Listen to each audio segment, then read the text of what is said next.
On Saturday, the 6th of September 1997, at 12 noon precisely, Britain fell silent. Together, the country was remembering the life of Diana, Princess of Wales, following one of the most astonishing weeks in modern British history. The death of Diana was one of the greatest stories of the second half of the 20th century. It was a story that galvanized the world. In just a few days, the nation was brought to the edge of a collective nervous breakdown. As grief turned into anger, the royal family became the target. They're the most cold people on this earth. It's the first time I'd felt, ooh, I wonder if this is what a civil war feels like. I wonder if this is how it is before it kicks off. Now, 20 years on, key players speak about the week for the very first time. Diana's closest confidants who were with her after her death. I noticed that the hair of the princess was moving, and just for that massive, minuscule of a second, was she alive?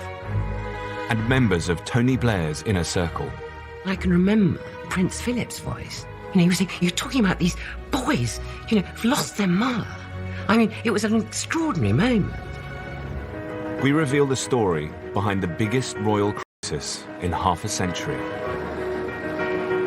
I actually think that they've been totally unfair to someone who, after all, has given her life to our country. Don't cry. I'm not going to cry. And how, faced with disaster, the Queen fought back. The Queen knew if she lost the affection of the public, then their days really were numbered.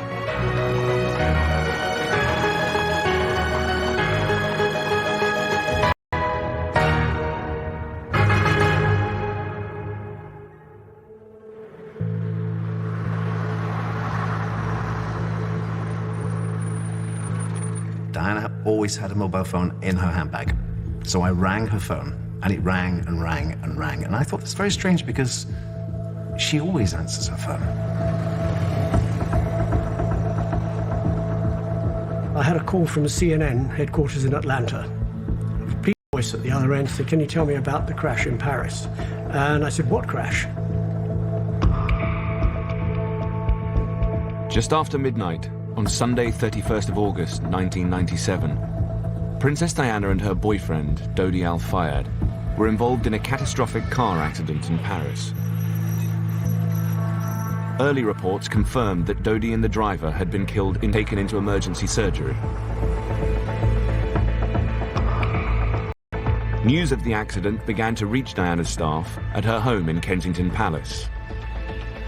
I was in bed. The phone went, and I was going to have a good night's sleep because I was picking Her Royal Highness up that morning. It was one of my colleagues. He said, just sit on the edge of the bed and be prepared. On holiday at her Scottish estate in Balmoral, Queen Elizabeth was woken by her private secretary. She came out of the bedroom, I remember somebody telling me, and she was sort of clutching a hot water bottle. It's cold there, even in the summer. And the Queen's first reaction was someone had greased the brakes. At the Pitié-Salpêtrière hospital in Paris, Diana was given cardiac massage for 2 hours as doctors tried desperately to save her life. But her injuries were too severe. At 3 a.m. British Standard Time, Diana, Princess of Wales, was pronounced dead. She was 36 years old. Tonight's accident is a terrible tragedy. The death of the Princess of Wales fills us all with deep shock and with deep grief. Prince Charles was with his sons William and Harry at Balmoral. The British ambassador in Paris informed him before anyone else of Diana's death. When Prince Charles learned of her death, he was absolutely distraught. I mean, he fell apart, completely fell apart. He knew instantly that this was going to be a terrible thing, that this was going to be, he would be blamed, that they would be blamed for the death of Diana. At the same time, Diana's sisters broke the news to their mother, Frances Shand Kidd.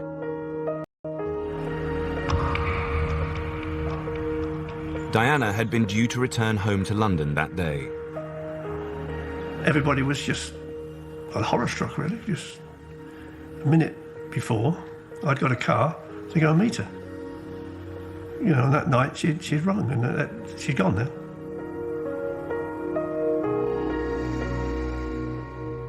I experienced... This is not a time for recriminations, but for sadness. However, I would say that I always believed the press would kill her in the end. It would appear that every proprietor and editor of every publication that has paid for intrusive and exploitative photographs of her, encouraging greedy and ruthless individuals to risk everything in pursuit of Diana's image, has blood on his hands today.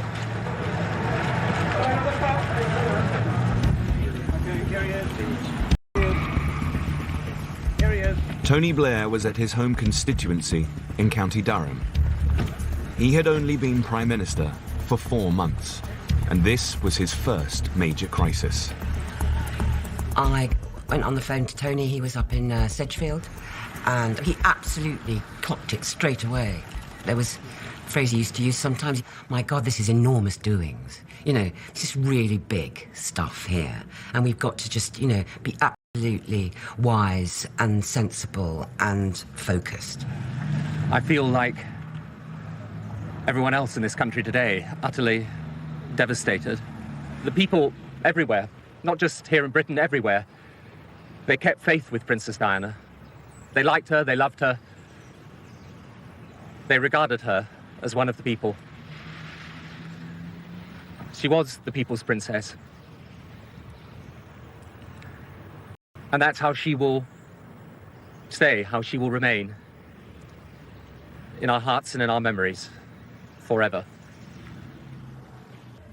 Hastily delivered eulogy would be going, yes, she was, that's what she was.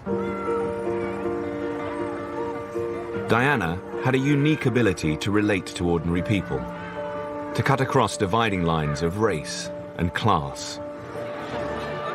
She did have a radar for whoever was in the room who seemed to be left out or lonely or in need, and she would zero straight over to that person. Particularly amongst women, here was someone that they empathised with enormously, that had her problems with bulimia, that had her unresolved love life, that had her difficult childhood, and that somehow she was coming on through it and really being strong.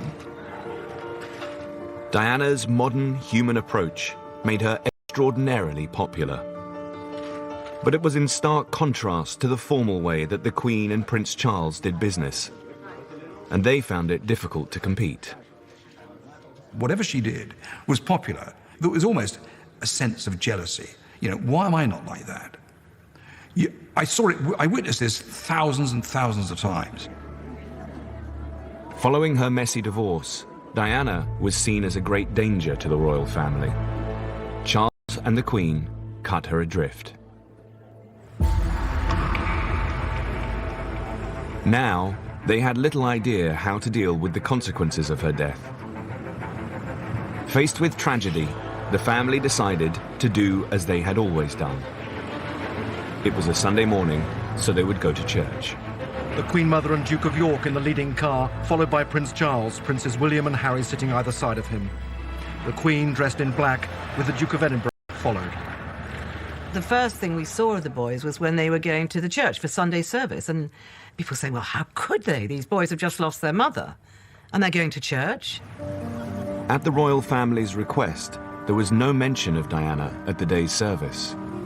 A lot of people found it extraordinary that at that time, no mention was made of her passing. That, I think, did ring a bell all over the country. Many people believed that the royal family was treating Diana just as they had done when she was alive, with cold detachment. But the Queen was convinced that any reference to Diana would be heartbreaking for William and Harry. So great was her desire to protect her grandchildren that she ordered all TVs and radios in Balmoral to be moved or hidden. Prince Harry actually asked his father, is it true that Mummy's dead?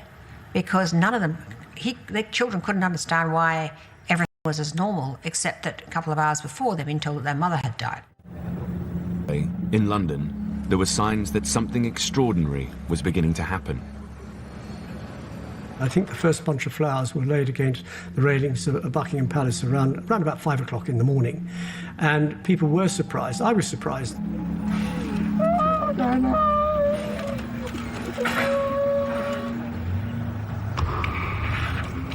Within hours, the trickle of mourners had become a steady stream.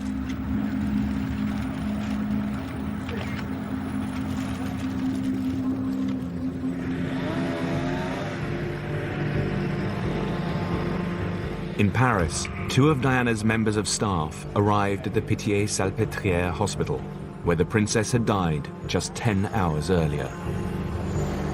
In life, they had been among her closest confidants. In death, it now fell to them to look after her. I was a mess. Colin guided me through the airport and onto the plane. I don't even remember the airplane journey. Paul was very, very upset. I was upset inside. There was lots of things to do. There's no way I was going to break down or anything there. I was going to try and arrange things, see what was going on. French police had cleared out the emergency wards and were insisting that Diana's body be kept under their protection in a private room on the first floor of the hospital. I honestly thought entering that room, looking at her, she's not really dead. This is just a joke. It's just a very silly joke. So now you can wake up. I then was getting worried about the room, which was very, very hot. And we looked up above the princess's bed, and people were actually on roofs trying to take photographs, not knowing where the room was. So quickly we called in some blankets, and I was standing on a chair, and we did put blankets up at the windows, which of course made the room twice as hot. Diana's body had to be looked after in the heat of the Paris summer, so Colin Tebbert placed fans around the room to keep her cool. I noticed that the hair of the princess was moving, which was the fans that I'd put in the room. And having been on top of everything until that time, I had to turn away and have just 30 seconds to myself on a personal, emotional moment. Because, I don't know, I thought, good God, you know, you look at somebody, the hair, and just for that massive, minuscule of a second, was she alive? Which was a silly thing to think. Having flown to Paris on the royal flight, Prince Charles rushed. He was met by the President of France, Jacques Chirac. The Prince of Wales arrived completely out of it. He was devastated. This was a woman whom he loved, in his way, many years ago. We were standing outside the door. The Prince came up to me and thanked me for coming. The Prince asked if there were any members of the clergy there. And Paul went and got the 2 vicars. And then the Prince, the 2 sisters, and the vicars went into the room, and the door was shut. Prince Charles later said that it was the worst experience of his life.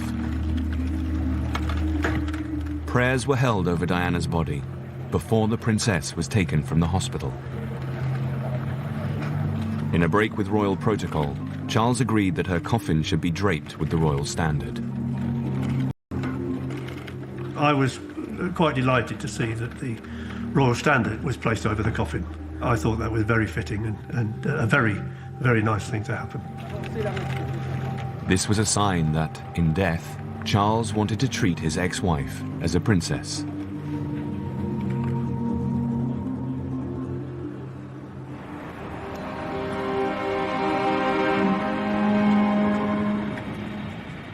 "16 hours after Diana's death, the royal flight touched down at RAF Northolt, West London. The Princess of Wales was home.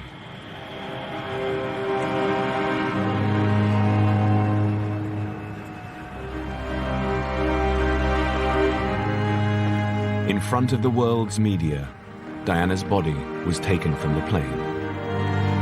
The saddest duty that has ever been performed at RAF Northolt. I had told the photographers that there were to be no motorised cameras, just single shot. And you really could have heard a pin drop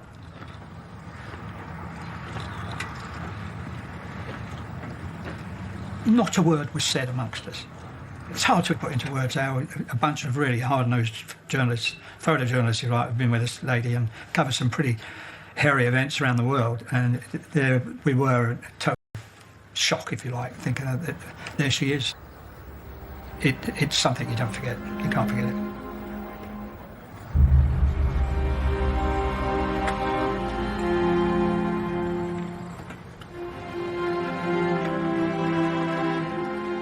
Diana's coffin had to be taken to central London. On the 15-mile journey, her escort was confronted. I got in my car and sort of followed it down, and I was absolutely flabbergasted at how cars had stopped on the westbound carriageway of the M40, and people got out and stood alongside the central reservation barrier. People, people, people. Absolutely, frighteningly amazing. But this was only a hint of what was to come. As the public came to terms with Diana's death, Britain would find itself in the midst of a collective nervous breakdown.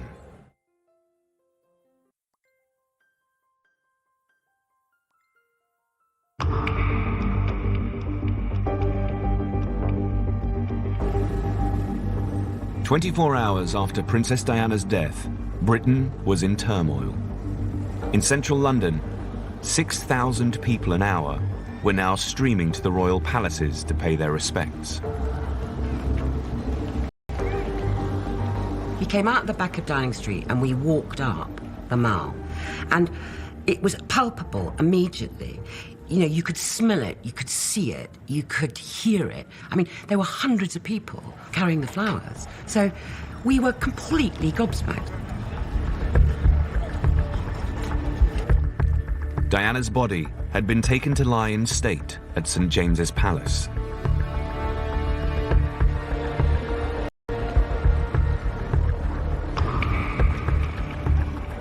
When books of condolence were set up at the palace, it rapidly became a magnet to the thousands who wanted to pay their respects. Grief is often followed by anger, and beneath the tears, a simmering resentment was already building. The public believed that Diana had been killed by the paparazzi, so they were blaming the press. Not to kill her. Not you. To kill her. Not you, but your profession. My profession, and you've never bought a newspaper. I don't buy them in this order. Don't you think that what you're doing is wrong? God, you've lost a lovely person for nothing. You're horrible. I really feel bad of yourself.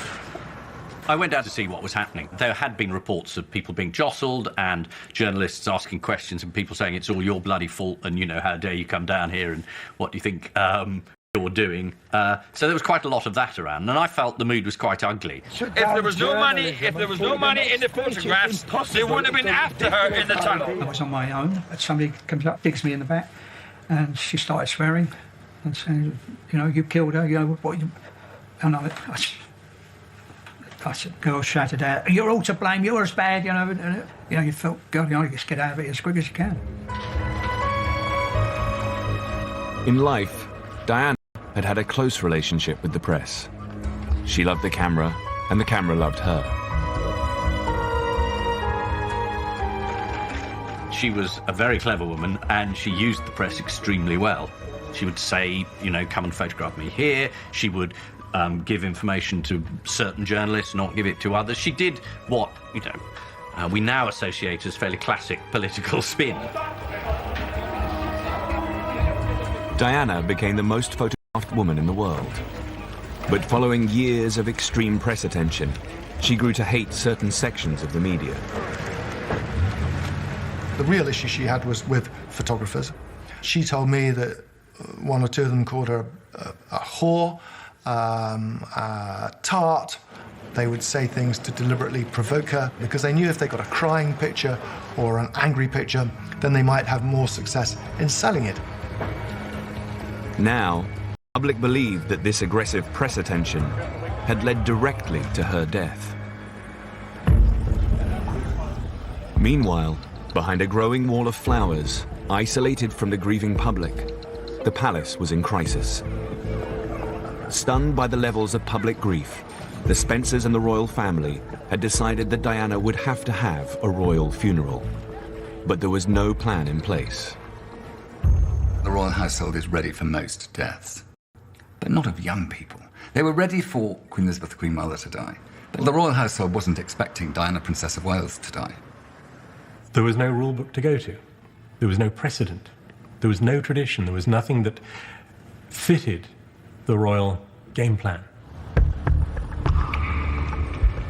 Diana's funeral would have to be organized from scratch in just 5 days. To tackle the mammoth task, the palace assembled a team of experts. That morning, they met for the first time in Buckingham Palace. That was my first time ever in Buckingham Palace, actually. And we went into this enormous room, and, you know, there were all the Buckingham Palace officials, and then there were the representatives from each of the palaces, as well as other people. And we were the sort of the Downing Street contingent. There was KP, which was Kensington Palace, which sat on that side of the table. Diana's private secretary was there. KP was the Spencer family. Her lady-in-waiting was there. There was JP, which was St James's Palace, which was the headquarters of Prince Charles. I was there with a colleague from the press office. Sir Paul Condon, the head of the Met. There was Permanent Secretary from the Department of Culture, Media and Sport. And right in the middle of this table was this enormous wooden box. The box was a speakerphone, a direct line to royal advisors in Balmoral. The room was packed with important people, and each faction had their own view about how the funeral should be run. But for the time being, the funeral team were united by one aim: to help heal a nation in deep shock. It was clear to everyone that the grieving public would have to be involved as much as possible. My colleague suggested to have the charities walk behind the gun carriage rather than a military procession. I suggested that we had speakers along the route and a screen in Hyde Park that people could hear and watch the service. The People's Princess, although I don't think the phrase was ever used in those meetings, but there was definitely a sense of that, and everybody got that. And, you know, there was a real sense that, you know, this was going to be a slightly different funeral, that this was going to be an inclusive affair. Royal funerals usually took place at Windsor Castle. This time, Prince Charles and Tony Blair decided it should be at Westminster Abbey, allowing as many people as possible to pay their respects. But this posed a problem. With an abbey to fill, organisers had to find 2,000 guests in 5 days, and they had no idea who to invite. The controller rather surprised me by saying, "Who do we ask? I mean, at the moment, I'm not sure we can fill the abbey." Which, with hindsight, is quite funny. And I can remember saying, well, if you get hold of a guest list for the princess's Christmas drinks in Christmas 1995, invite everybody on that guest list and you won't have missed out anybody important. For the moment, the funeral team were united. But with so many competing voices around the table, it wouldn't be long before cracks began to appear.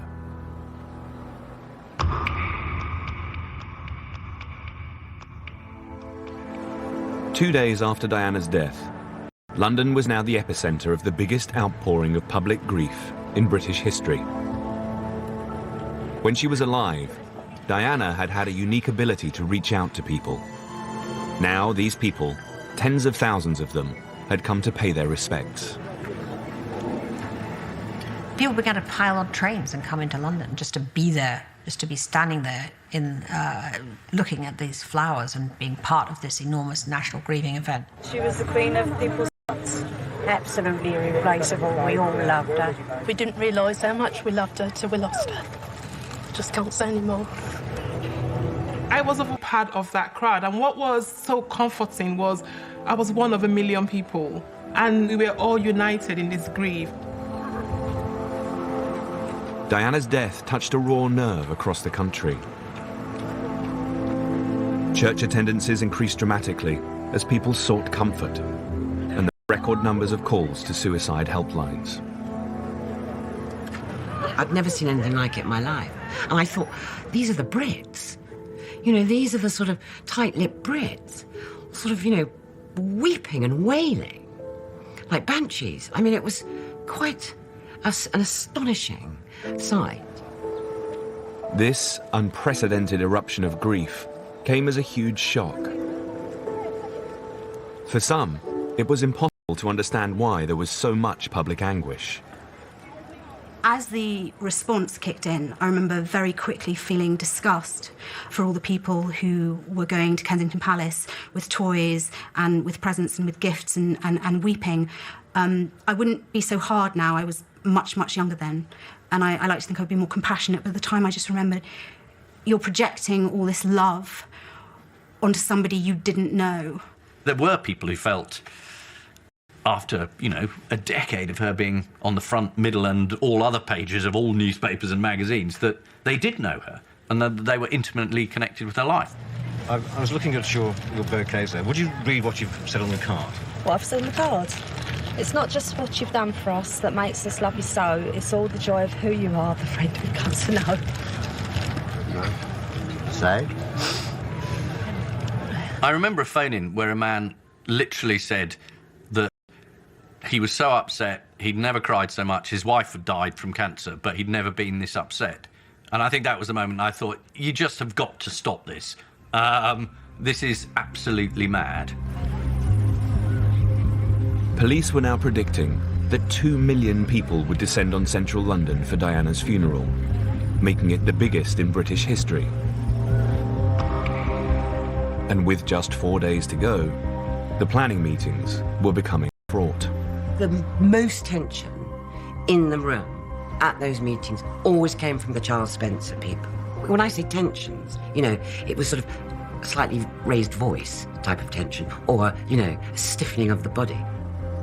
Every detail of the funeral had to be agreed upon by both the Spencers and the royal family. But they couldn't see eye to eye. There was more bitterness in the Spencer side and confusion and a sense that they didn't really know what to think or feel, because Diana was a very... ...with her brother Charles had broken down. To escape media attention, Diana had asked to live in a cottage on the family estate at Althorpe, but he had refused. He felt the press would just decamp from London and move up to Althorpe, and he didn't want the press interfering with the smooth running of Althorpe. So they fell out, and they weren't speaking at the time of her death. This made the tragedy of Diana's death even harder for the Spencers to bear. Earl Spencer wanted to make sure that, after death, Diana would again be part of the family. It was almost like the tug of war, she's ours, she's ours. Spencer saying, you've thrown her out. You took away her HRH, and now you want her back? She's ours. So there was a lot of animosity. Charles Spencer wanted to walk behind Diana's coffin in the funeral procession. But royal advisors weren't happy. The royal family did not want the focus to be solely on Charles Spencer walking behind the coffin. They thought that wouldn't be right, that somehow it would set the Spencers apart from the royal family. Although Charles had divorced Diana, he was adamant that he too should walk behind the coffin. And the funeral team wanted to go one step further. They believed that William and Harry, aged just 15 and 12, should join their father in the procession. Diana was their mother, and William is one day going to be king, and therefore he needed to be seen to be taking a role in mourning the loss of his mother, and Harry, by default, as the spare, should be seen as well. And it was a lot to ask of them. But Prince William was refusing to take part. He just didn't want to be seen grieving in public. He felt it was a private event. He was mourning his beloved mummy, and he didn't like the media attention. He probably felt that the media had had a hand in his mother's death. He didn't want to perform. The funeral team set up a telephone conference with Balmoral to try to persuade the reluctant prince. I can remember, it sort of sends a tingle up my back, actually, even thinking about it, is we were talking about this, and then from the box, this huge big wooden box in the table, the voice of Balmoral, came Prince Philip's voice. And we hadn't really heard it before, I don't think. And it was anguished. He was saying, these are the boys here. You know, you're talking about these boys, you know, who've lost their mother. I mean, it was an extraordinary moment. And you did think, you know, that sort of brought it back to me, my God, you know. There's a bit of suffering going on up there. The Queen and Prince Philip were doing a nation in mourning. Soon, a growing public anger would focus on the royal family, plunging them into their biggest crisis since the abdication.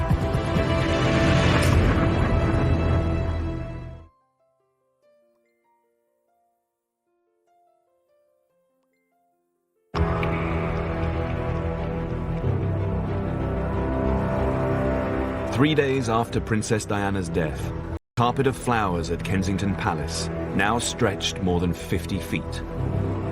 And queues for the books of condolence were 11 hours long. But as the flower mountains got bigger and the queues grew longer, the mood in the crowd had shifted. That's the thing I most recall, actually, is the speed in which it turned from those sort of tears and this trauma to anger against the royal family. Bunkered down in Balmoral, the royal family had not appeared or said a word in 3 days. I think it's disgraceful that they're not here in residence. She hasn't said anything, the Queen. Oh, yeah. And as for Prince Charles, well, I think there's not a lot he can say, really, is there? Prince Charles had been unfaithful to Diana during their marriage, and following their divorce, she had been abandoned by the royal family. I think they treated her terrible. Absolutely shocking. I don't think they're the most cold people on this earth. The crowd began to focus their anger on one conspicuous issue. Above every major building in London, there was a Union Jack flying at half-mast. But at Buckingham Palace, the flagpole was bare. I think it must be very, very cold-hearted not to have a flag up. I think it's a disgrace on the whole royal family. Throughout history, the Union Jack had never been flown over the palace. Royal protocol dictated that the only flag flown was the royal standard, and that was only when the Queen was in residence. It's actually an in and out sign. It goes up when the Queen's there and it comes down when she's away. But this became a symbol of royal callousness. 42,000 people rang the Sun newspaper, demanding that the royal family do away with protocol and fly the Union Jack at half-mast over the palace. But the Queen was sticking resolutely to tradition. No flag would fly.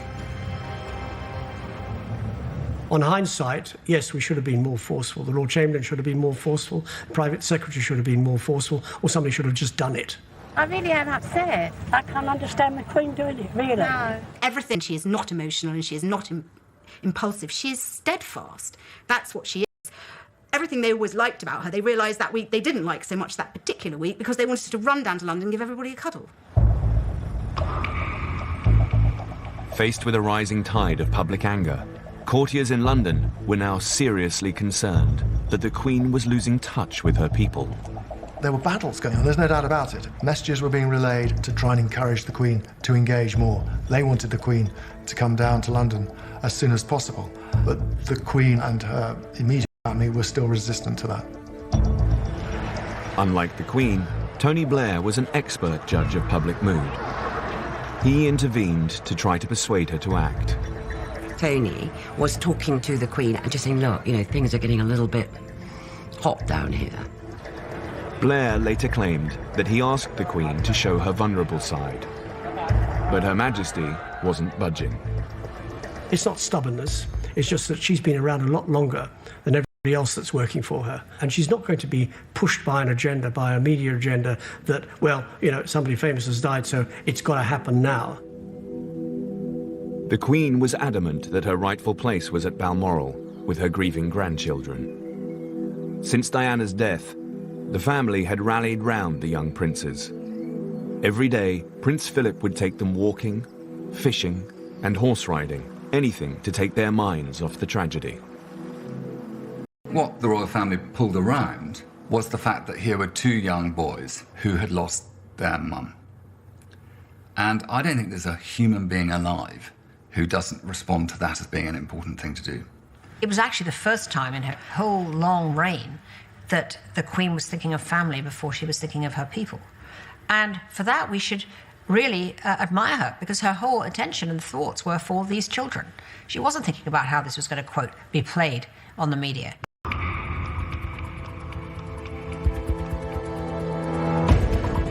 The following morning, the press took aim at the Queen. Earlier in the week, the newspapers were being blamed for Diana's death. Now, they attacked the royal family. In this case, I think it was a conflation of public desire and the press being very quick to get the attention away from themselves and onto someone else. It's the first time I'd felt, ooh, I wonder if this is what a civil war feels like. I wonder if this is how it is before it kicks off.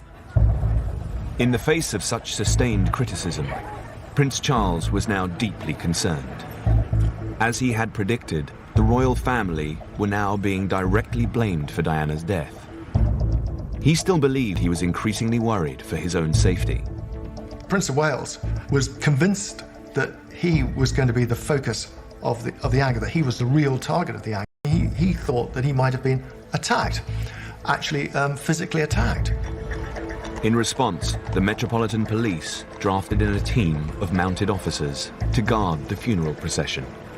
One of the protection officers said there's just one area where we can't cover the angle that Prince Charles will be walking at, and they asked me if I could move slightly to my right in Parliament Square so that I was covering Prince Charles. And I remember, of course, at the time I went, yeah, that's fine, no problem. I remember thinking afterwards, so what you're asking me to do is if somebody wanted to try and assassinate Prince Charles, they'd have to shoot me first. So, you know, at the time you just go, yeah, that's fine. But you do think about it afterwards, thinking, what did I just agree to? Charles was anxious not only for his own safety, but for the future of the monarchy. He was now convinced that the Queen had to act, so he joined forces with the Prime Minister. Tony Blair spoke to Prince Charles and implored Charles to talk to his mother to try and sort of break the logjam. Under extreme pressure from the media, her people, her government, and her own son, the Queen responded. It finally became clear to her, out of self-preservation, for which, you know, she's known, that this was something bigger and more important than her own personal feelings. Firstly, she asked her press officer to break with protocol and appear on television to defend the royal family. The Queen has asked me to say that the royal family have been hurt by suggestions that they are indifferent to the country's sorrow at the tragic death of the Princess of Wales. Prince William and Prince Harry themselves want to be with their father and their grandparents at this time in the quiet haven of Balmoral. As their grandmother, the Queen is helping the princes to come to terms with their loss as they prepare themselves for the public ordeal of mourning their mother with the nation on Saturday. Following the statement, the palace announced a series of astonishing steps. For the first time in history, the Union Jack would fly at half-mast over the palace. The royal family would return to London on Friday, a day earlier than planned, to meet the grieving public. And most remarkably, the Queen would address the nation on television. It would be her first live broadcast in 50 years. This was a truly unprecedented climb down by an institution that had always resisted change. It was very hard for the Queen to do what she had to do, yielding, if you like, to public pressure. She knew better than their days really were numbered. To gauge the public reaction, Princes Andrew and Edward were asked to walk amongst the crowds on the Mall, the first royal public appearance in 4 days. No one knew which way it would go. There was real anger. The moment they were seen, this sort of relief started to go. People just wanted to talk to these princes about their former sister-in-law.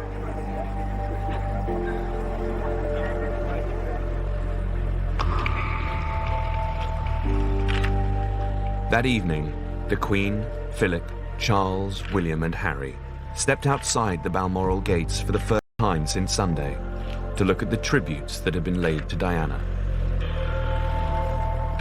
Finally, the world saw them as they were, a family united in grief.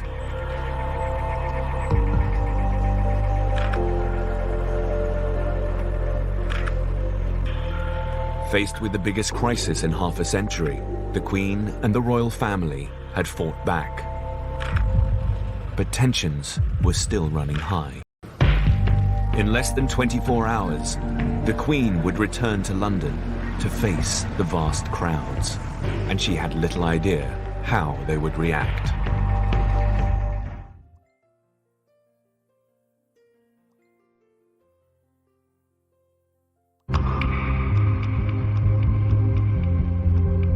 Good afternoon. We're breaking into your regular ITV schedules to bring you a special programme on the return of the royal family to London for the funeral of Diana, Princess of Wales. 5 days after Diana's death, the royal family had finally bowed to intense public pressure to share openly in the nation's grief. It was a grim-faced Prince of Wales who drove his two sons out of the grounds to begin the journey to London. The Queen, with Princess Margaret, left a short time afterwards. They were driven by the Duke of Edinburgh, a family together, mourning a family loss.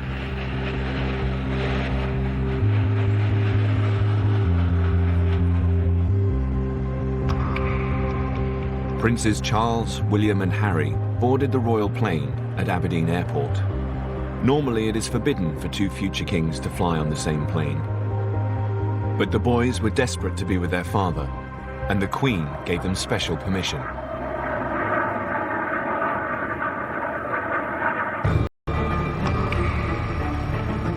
With less than 24 hours to go until Diana's funeral, organisers were working round the clock to make sure London was prepared. 2 million people were now expected to line the streets for the funeral. To accommodate the vast crowds, funeral organisers had quadrupled the length of the procession route. It would now stretch from Kensington Palace to Westminster Abbey, 4.5 miles through central London, twice the length of Churchill's funeral procession. The police were horrified by this because they just didn't think they'd have the manpower to block off all the roads and ensure public safety, if you like. In response, the Metropolitan Police mounted the biggest security operation ever seen in Britain. 35,000 officers were needed on the streets for the funeral, so all police leave was cancelled and extra manpower called in from surrounding forces. It was one of those military exercises where you keep having to change the map board because the amount of territory is needed to be bigger and bigger and bigger. And more territory, more police, more security implications, more whatever is required. Huge screens were set up in Hyde Park and Regent's Park, with room for 100,000 people. It was an incredible organisational feat. The logistics and the security. I mean, there were so many things to work out. Meanwhile, last-minute rehearsals were taking place at Westminster Abbey. Diana's royal coffin was lined with lead and weighed 50 stone. To get used to the weight, her pallbearers had to practice with a dummy version. We got told we're going to try and simulate the weight with a curbstone. And we thought, God blimey. I'm not sure if it was 1 or 2 curbstones, but it was heavy. So we managed to get the coffin on our shoulders and start walking around. And this was the first time we actually got a feel for the cathedral floor. It's marble, and it was like an ice skating rink because you wear metal studs. And we went up and down, up and down, up and down, getting the feel of the actual marble itself. Did put a bit of a reality check. If something did happen, it's going to happen there. 3 hours after leaving Balmoral, Charles, William and Harry arrived in central London. The young princes hadn't yet had a chance to experience the staggering response to their mother's death. So at their request, they made a detour to Kensington Palace to look at the hundreds of thousands of tributes that had been left for her.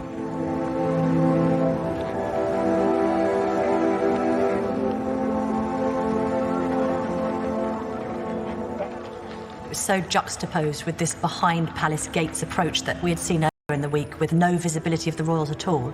Then suddenly here they are, like in plain...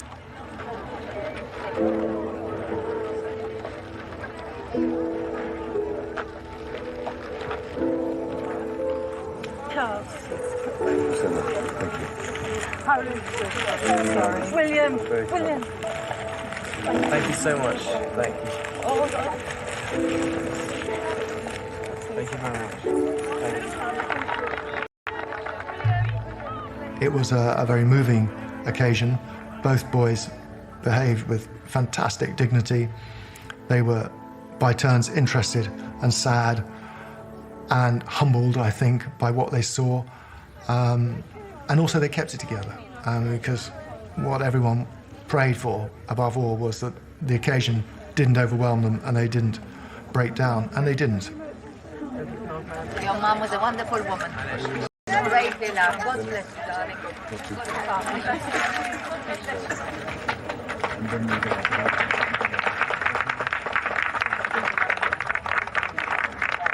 They all said thank you very much for coming. William said thank you so much for the flowers, and I know them. Thank you ever so much. And I shook his hand, and then I got all tearful. I couldn't say anything. 2 miles across London, the Queen and Duke of Edinburgh were heading for Buckingham Palace. They had little idea how they would be received by the vast crowds. So much bitterness had been written in newspapers. So there was a certain amount of apprehension from the Queen as to how she would be greeted. There, for the first time, the Queen witnessing for herself. I think the car is going to stop. The car has stopped, and Her Majesty is going to get out. She is going to look for herself at some of the thousands and thousands of floral tributes.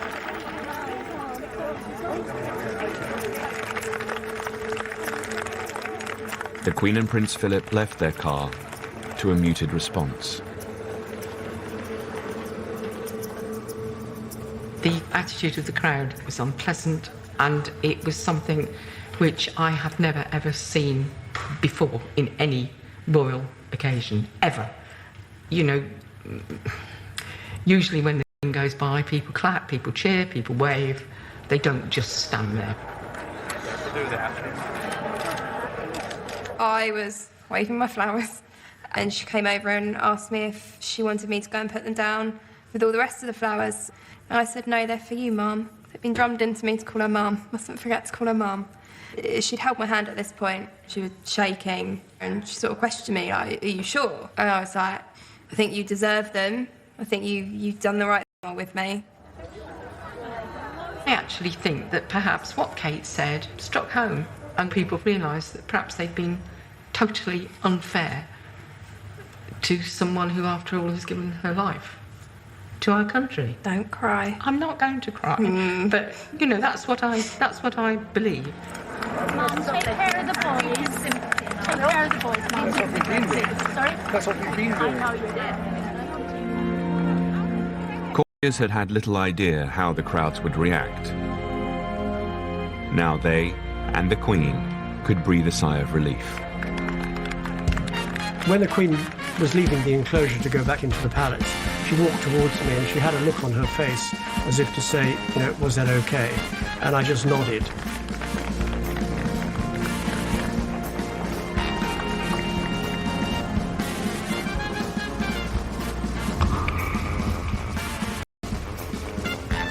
Three hours later, every television channel interrupted their normal broadcasting and cut to Buckingham Palace. The Queen was about to deliver her first live address in half a century.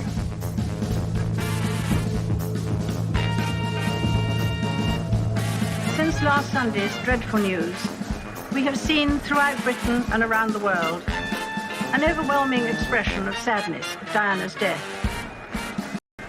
We have all been trying in our different ways to cope.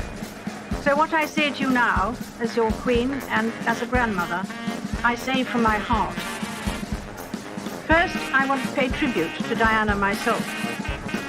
She was an exceptional and gifted human being. I admired and respected her for her energy and commitment to others, and especially for her devotion to her two boys. I, for one, believe there are lessons to be drawn from her life and from the extraordinary and moving reaction to her death.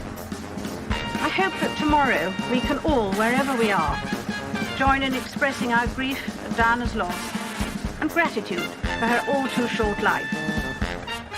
I thought it was amazing because it was delivered faultlessly and with some degree of, I felt, empathy. She wasn't a remote figure. She genuinely was saying what she felt. I'm sure she found it excruciatingly difficult to give that address. I thought that really showed the Queen as somebody who did listen and was willing to adapt and change her behaviour. I thought she said everything she should have said. I can't think of anything that she left out at all. She sounded very sincere and she looked as though she was very moved, and I think that will satisfy everyone. The Queen had bowed to public pressure as never before, and she had helped heal the...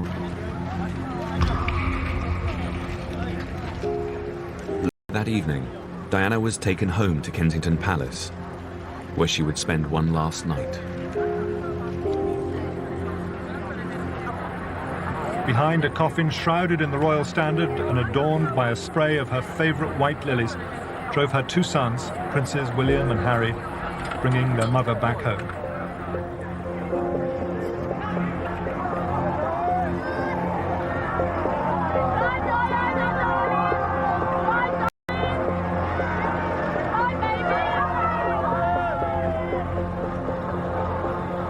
It was quite an extraordinary occasion, actually, and there was a lot of people crying, but it was also quite uplifting too, in many ways, because you felt, yeah, this woman really did reach out.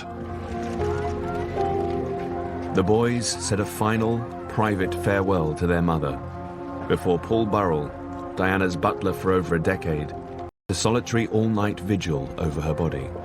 I asked the policeman to bring in flowers from outside, and I decorated the room and lit all the candles, and I pulled a chair up and I sat with her.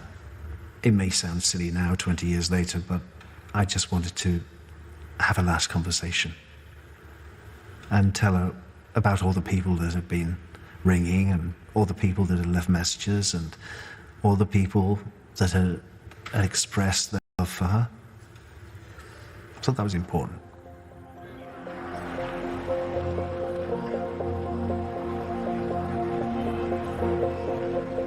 That night, Diana's mother, Frances Shand Kidd, paid her own personal tribute to her daughter.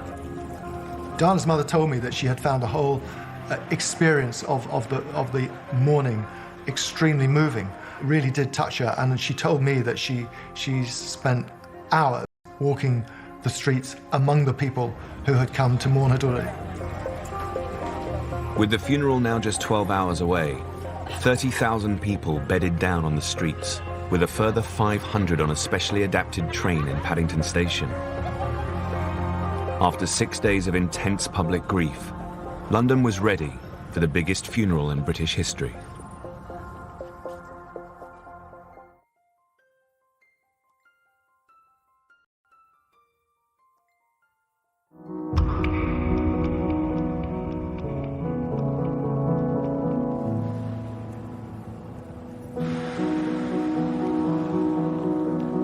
The morning of Princess Diana's funeral.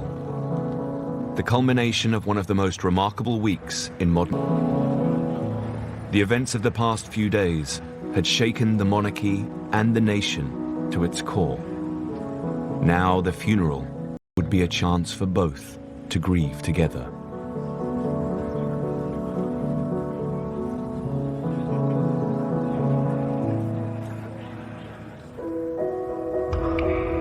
The service was to take place at Westminster Abbey. 2,000 guests had been invited, and many started queuing from the early morning. I remember rushing out into the garden and picking roses and wrapping them in cooking foil and taking them with me. Not the most elegant bouquet you ever saw, but I just wanted some sort of tribute, and arrived at Westminster Abbey and just put them there. Across Britain, 33 million people tuned in to watch, with a further 2.5 billion around the world. The biggest global audience in television history. That's Whitehall, cenotaph at the end. People just waiting silently. In London, more than 1 million people had now crowded onto the procession route, with tens of thousands in Hyde Park and Regent's Park. As a sign of respect, the police had imposed a no-fly zone across London, giving the city a sense of calm.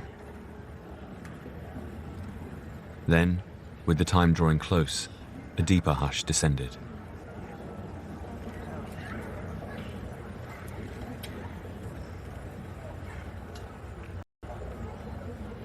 The silence. I mean, you really could hear a bee buzzing. There were no planes overhead. There was no traffic. There was nothing. At Kensington Palace, Diana's pallbearers were preparing for the funeral procession. Princess Diana's coffin come out, and we put it onto the gun carriage then. And to see that was... I really put a lump in your throat. And you're just thinking, whoa, I can't believe I'm doing this. I can't believe I got chosen for this. At 9:08 a.m., the great tenor bell at Westminster Abbey began to toll. I still remember the bell, and then I had an earpiece in, and they just said, right, time to go.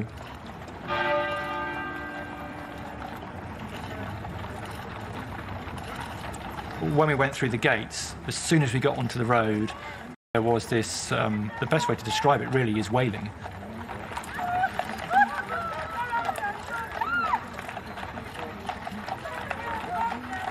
You can hear the tears in the crowd. It was inevitable.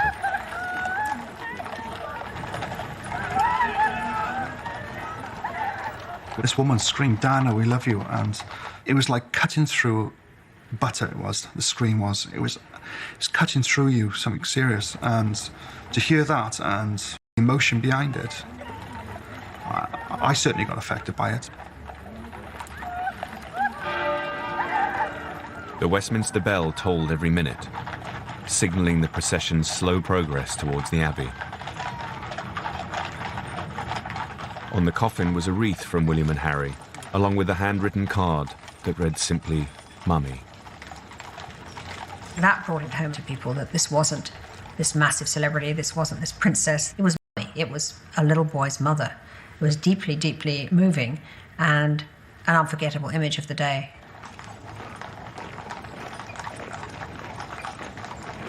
And the cortege now goes through Apsley Gate. This is a historic moment because only the monarch has ever ridden through Apsley Gate.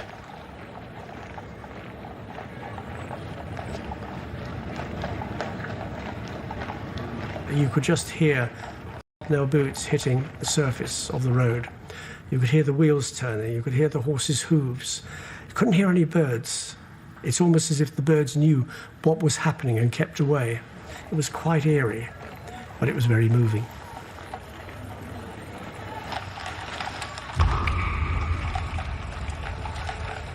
With the cortege approaching, the Queen and the royal family came out of Buckingham Palace to stand at the West Gate.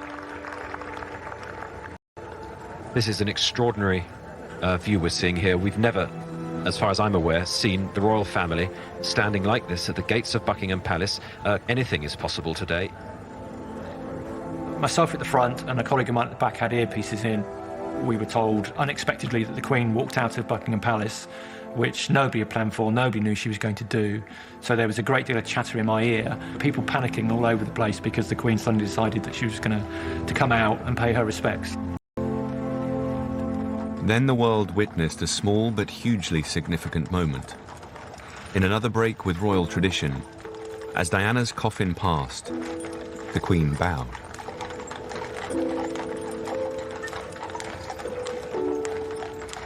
It's respect.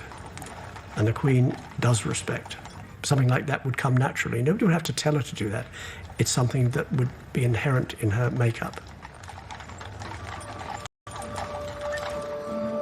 As the cortege snaked through London, Westminster Abbey was filling with guests.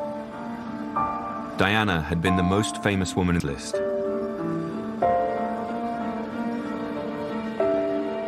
Then, the family of Diana's boyfriend Dodi entered the Abbey.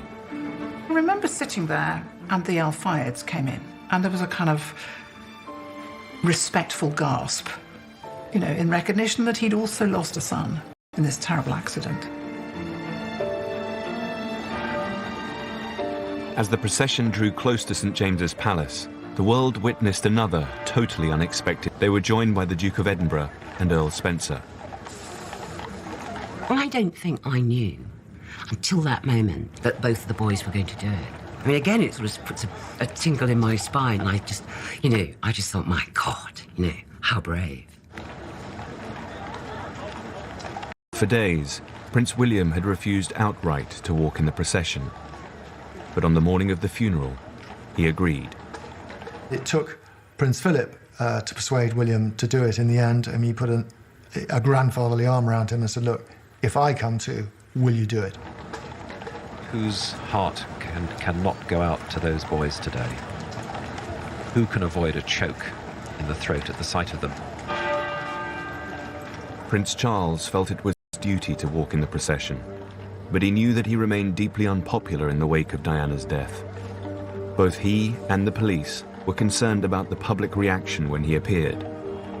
Alert to any potential threat, the Metropolitan Police had placed plainclothes officers amongst the crowds, with marksmen watching from nearby rooftops. When we got to St James's Palace, I remember somebody shouting out, "You didn't deserve her." I remember being slightly worried then that whoever said that, are they walking towards him? I can't turn around. I have to look straight ahead and keep the horses moving in a straight line. So there was a sense then at the time, is something happening behind me? But I just kept going, really hoping that it was a one-off. And as we moved away, luckily there was no other similar comments. Almost intolerable moment for the two boys, the two princes, as they take their place behind their mother's coffin.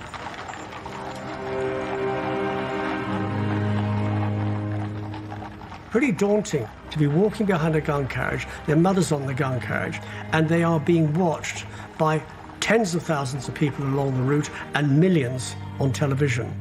And it was quite a tough experience for them, and they carried it off with such aplomb, it's unbelievable.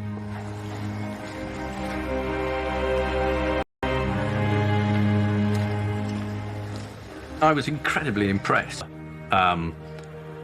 what it felt like, and to be able to have done that in such a sort of what I thought was such a dignified fashion, I thought was sort of quite amazing. The princes were joined behind the coffin by 533 workers from Diana's charities. As the Queen made her way to the Abbey, for the first time in history, the Union Jack was raised above Buckingham Palace before being lowered to half-mast. The will of the people had trumped centuries of tradition. Then Diana's family entered Westminster Abbey, and the congregation stood.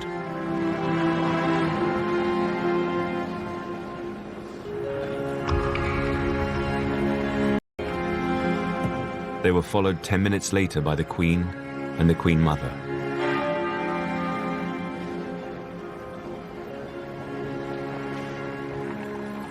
One hour and 47 minutes after leaving Kensington Palace, the cortege arrived precisely on time. Now, Diana's pallbearers had to undertake the most important job of their lives. We've just done 4.5 miles. We're trying to wake our arms up. We knew what was going to happen now. We had to pick up the coffin. Emotionally, I think we blocked a lot of that out. I think we're here now. Let's get it done now and to the best. The coffin lined with lead, so heavy, and the eyes of the world are on these men.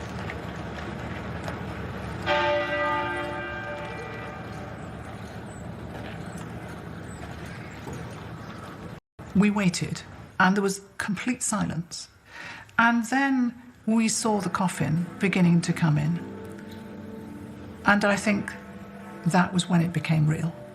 And I just think of it now, and the roses on the back that had come from the children. It was unbearable. It was unbearable.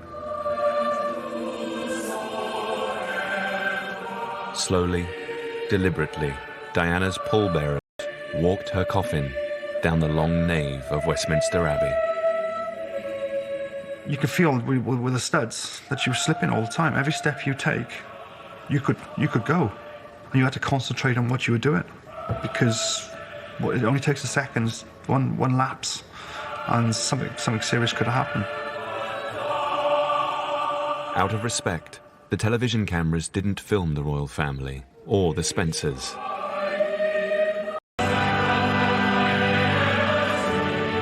To make the funeral as inclusive as possible, the hymns had been printed in the day's newspapers.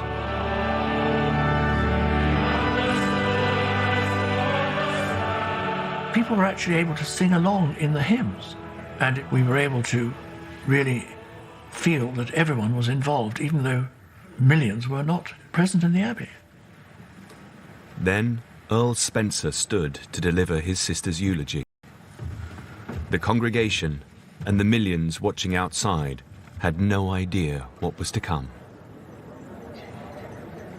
Everything was fine until Earl Spencer stepped into the pulpit, and I thought that was going to be okay. I thought it was going to be just the same as we've heard before. Diana was the very essence of compassion, of duty, of style, of beauty, a standard bearer for the rights of the truly downtrodden, and who proved in the last year that she needed no royal title to continue to generate her particular brand of magic.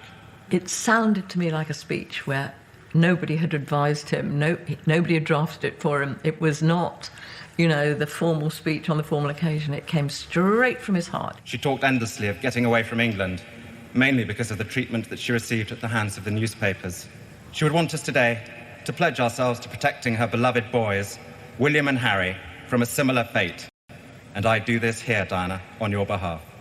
And beyond that, on behalf of your mother and sisters, I pledge that we, your blood family, will do all we can to continue the imaginative and loving way in which you are steering these two exceptional young men, so that their souls are not simply immersed by duty and tradition, but can sing openly as you planned.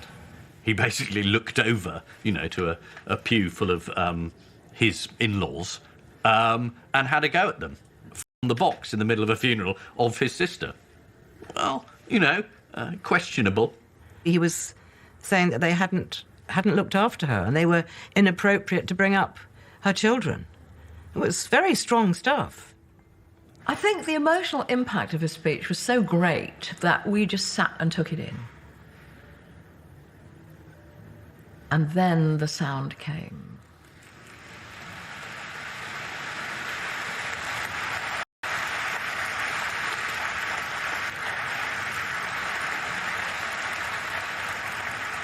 I didn't realize it was people clapping outside. It sounded like pebbles rattling on the roof of the Abbey. And it was coming closer and closer. It was quite put up the hairs on the back of your neck.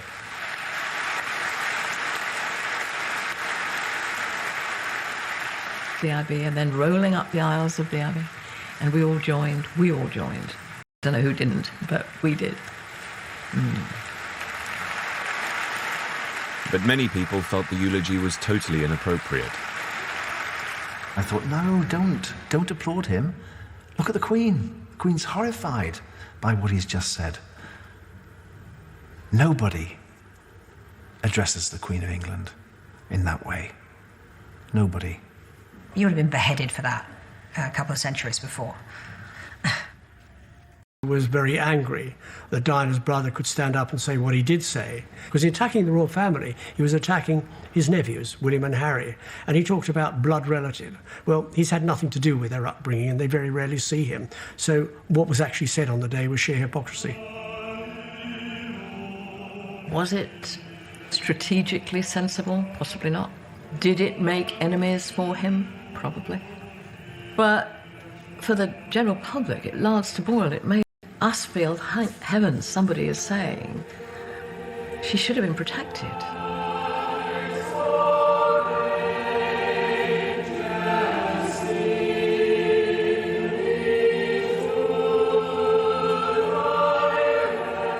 Diana's funeral had been a bittersweet farewell to the people's princess.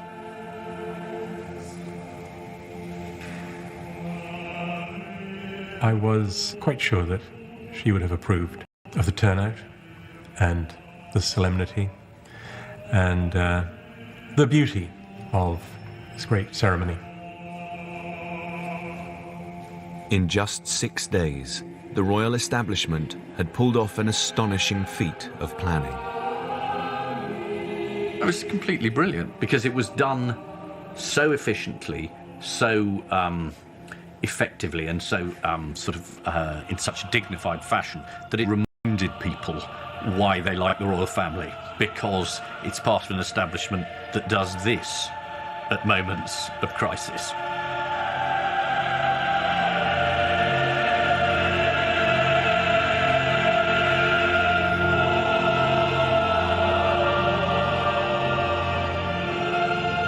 I felt really moved at the end when this huge chord suddenly was over. We could see the brilliant blue sky out of the west door, and it was then that we had a minute's silence in memory of Princess Diana. The drama was so telling, and it was almost unbearable.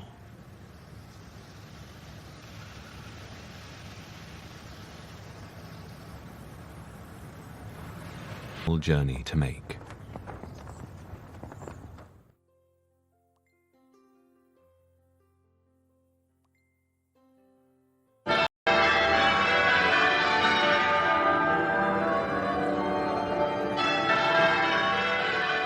Diana's funeral had been a fitting end to an extraordinary week.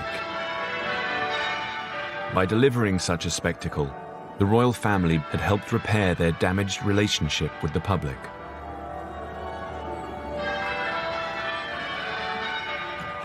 But Diana had one final journey to make. The princess was to be buried at her family's estate in Northamptonshire, 77 miles from Westminster Abbey. Charles, William and Harry left to take the royal train, along with the Spencer family. Diana's coffin would be driven all the way there, giving the public a chance to say a final farewell.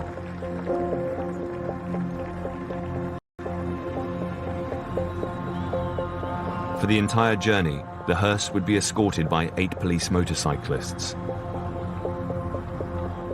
All the riders had known Diana. We quite often go to Kensington Palace and she'd be there in her tracksuit and her slippers or whatever, with the 2 boys looking at the bikes. And we'd just chat. You could talk to her as if you were talking to a member of your family. She was just lovely.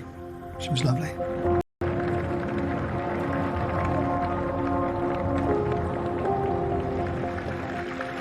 And more applause. Quite extraordinary. I've never witnessed that in this country at a funeral. It's as if the people want to say something, and this is the best way to express their feelings. As the cortege left central London, it became clear the police had underestimated how many people would want to pay their respects. Look at the crowd. They're pressing around the cortege.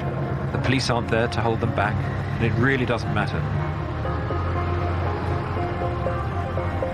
Suddenly we found roads completely blocked with people who generally wanted to wish them well and throw flowers on the car, etc. But I was getting a little bit concerned about the amount of people.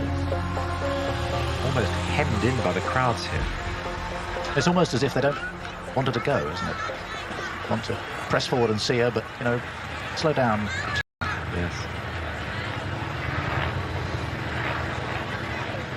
We were driving through a sea of flowers being thrown in the air. It was like a mist in front of you. When you're concentrating on the guy in front and you get hit on the head with a bunch of flowers from people who wanted to do that, and if it had just been 1 or 2 bunches of flowers, it wouldn't have been so bad. But it was a continual barrage of flowers that were wrapped in cellophane. And when they hit you on the head, you know it.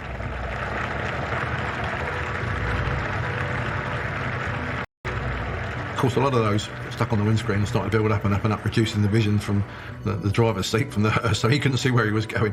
So the message came back to me saying that we needed to stop to clear the windscreen. The hearse was forced to make an unscheduled stop on the northbound carriageway of the M1.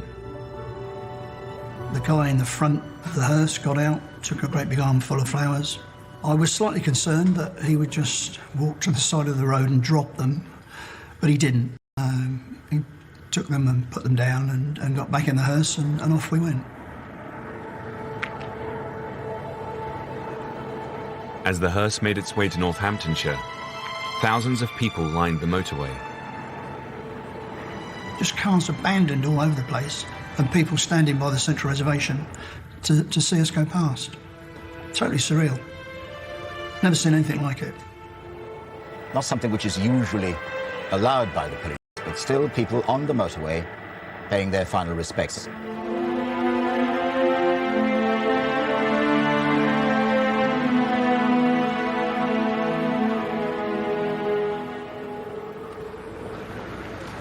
The hearse finally arrived at the Spencer estate at Althorpe, an hour later than expected.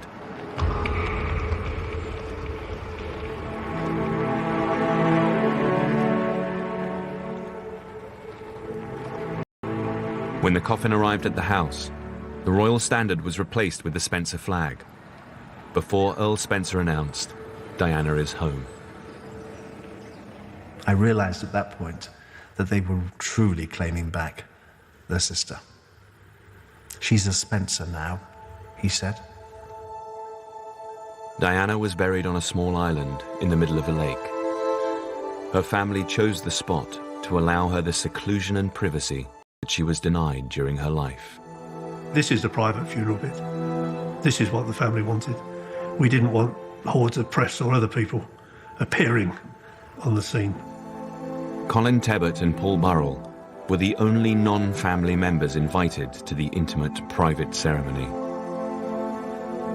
We followed the coffin down to the lake and across the pontoon which they'd built onto the island. The sunlight was coming through the trees and the coffin was being lowered into the hole. And a few prayers were said, and I just stood there, rooted to the spot. People threw earth on, and as lovely as that. Thousands of the flowers that had been left at the gates were laid out for her. To this day, Diana has no headstone. If there is one lesson from that week, it is that Diana's memory means an awful lot to a great many people. Just as much today as it did then.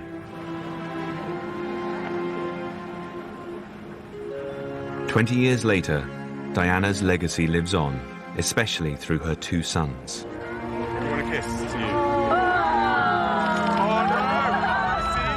They're their mother's sons. People see her channeled through those two princes. The events of that extraordinary week also left their mark on the Queen. She proved that, when pushed, she was prepared to bow to the public and act against centuries of tradition. Out of tragedy, the royal family began to forge a new relationship with the public, a relationship which still survives today. It was an enormous scare for the royal family, who basically, I mean, in the subsequent decades, has sharpened up its act no end. The Queen and Charles have both learnt from Diana to interact more with a public that so nearly turned on them. They understood afterwards that they did have to be more inclusive, that they did have to open up, that they did have to show they were part of the modern world. But for Diana, that would have never happened. Now the Queen is more popular than ever, as her stoicism, her restraint, and her lifetime of service have all come to be appreciated again. The royal family endures. If anything, it's stronger than ever.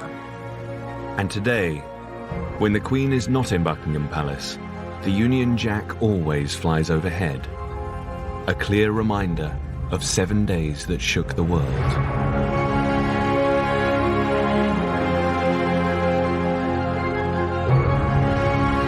Yes, her popularity meant she was never far from the paparazzi, but even when she was, they broke out the long zoom lens. Diana versus the tabloid is brand new next Saturday at 9:15. Next, it's the wonderful world of chocolate.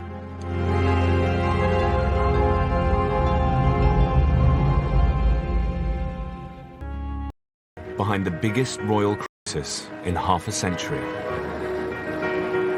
I actually think that they've been totally unfair to someone who, after all, has given her life to our country. Don't cry. I'm not going to cry. And how, faced with disaster, the Queen fought back. The Queen knew if she lost the affection of the public, then their days really were numbered.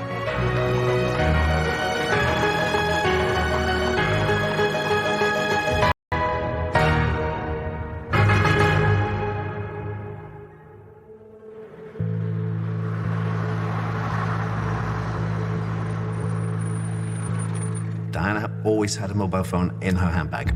So I rang her phone, and it rang and rang and rang. And I thought that's very strange because she always answers her phone. I had a call from the CNN headquarters in Atlanta. A police voice at the other end said, "Can you tell me about the crash in Paris?" And I said, "What crash?" Just after midnight, on Sunday 31st of August 1997, Princess Diana and her boyfriend, Dodi Al Fayed, were involved in a catastrophic car accident in Paris.